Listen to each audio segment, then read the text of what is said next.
Hello and a very warm welcome to ET Studios. I'm Himanshi Tiwari joining you from the Rising Rajasthan Global Investment Summit 2024. Now, Rajasthan is scripting a bold new chapter in the history of India's economic growth, and joining me is someone who is the part of that script. Please welcome Bharat Saxena, President Jindal Renewable Business. Sir, it's a pleasure to have you here with us. Thank you. I'm also very pleased to be here. I'm honored to be here.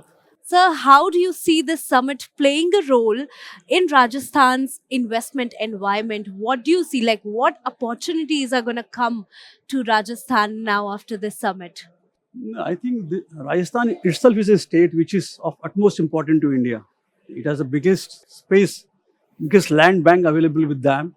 Huge sun sources and the wind, consistent wind pattern is available to them. So it is a huge opportunity for each and everyone who is interested in the renewable energy or in the manufacturing part also. And it is a state which is very well connected in between Yeah. Bombay and Delhi. So logistic point of view also it is very useful. And the kind of work what the Rajasthan government has done under the leadership of Chief Minister Mr. Bhajan Lal ji, last 3 months I have seen them, they are pretty busy and they have signed off a MOUs approximately around 35 lakhs Yeah. crores. Yeah. In that, we have also signed a MOU of around 33,000 Okay. crores, where we are already putting up the India largest solar plant, which is of 2,000 megawatt peak at Bikaner. This is the largest plant built by any single owner, single entrepreneur at single location.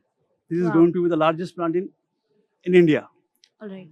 So it is already in the process of building, and we have a huge other plans. We want to build up another 5,400 megawatt in the coming next 4 5 years.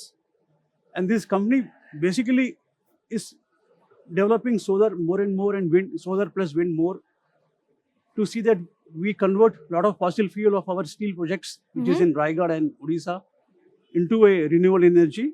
They are called a hard to abate sectors. And this is the only company who's working so fast. And by 2030, we want to have around 12 gigawatt of solar projects, most of them in Rajasthan. All right. Well, thank you for sharing that. I rightly said there's a huge push by the government when it comes to the clean sector or the renewable energy space. How do you see this space evolving for Rajasthan in the upcoming 5 to 10 years? Yeah, I think what they have done is they are trying to come out with a very clean policies, very clean framework policy they have come out. Major issue which every state will have is a land acquisition when we Yeah. can do such Yeah. bigger size project. They have come out with the policies which we should ease the land acquisition part. Second thing is building a lot of transmission network that will help them to see that most of the renewable energy which they are planning to 125 gigawatt come in Rajasthan, which is really going to give a great boost to the Yeah. state of the Yeah. state of Rajasthan. All right. So, what do you expect? Like, what can we expect, perhaps? What can we expect from Jindal Yeah. Renewables in the upcoming next, 5 or 10 years? As I mentioned you that by 2030, Jindal Renewable wants to be a 12 gigawatt size of the project in terms of a solar, wind, and all the energy solutions on the of the energy storage. Basically, it is a pump storage project or some other storage projects. After that, the first project we have started in Rajasthan, I mentioned you, Yeah. is a Yeah. 2,000 megawatt peak, Yeah. and the next 5,000 is also planned in the coming next 4 5 years, All right. which we want to start for our All right. own captive purposes mainly, All right. or to the open grid. We are also looking into a possibility to see whether we can put up some pump storage project. We are Mhm. trying to do some studies, Mhm. plus some other energy solutions also.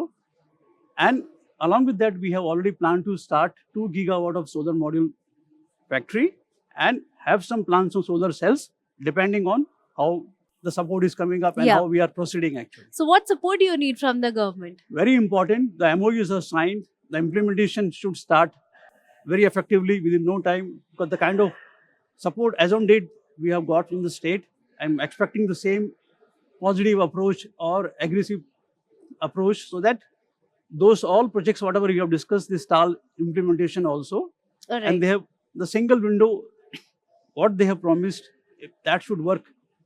And I think if that happens, that should work fast. And we want to, maybe from very, very soon, we want to start our 2 gigawatt solar module factory also. Yeah. Execution on the ground is the key here. Execution on the ground is the key. I think I'm expecting the way the entire industry and the energy team is working of the state government, bureaucrats plus the ministers also and the entire government. I'm looking that it's very positive atmosphere here, and we look forward to for a very, very good support from the entire bureaucrats and the ministry also. All right. Thank you so much, sir, for being a part of this conversation. We talked about the challenges, the support you require from the government. What can we see from your company in the next 5 years, and what can we see from the state in the upcoming 5 to 10 years? Thank you so much for being a Thank part you. of this conversation. Thank And to our viewers, stay tuned for many more such videos with ET Studios.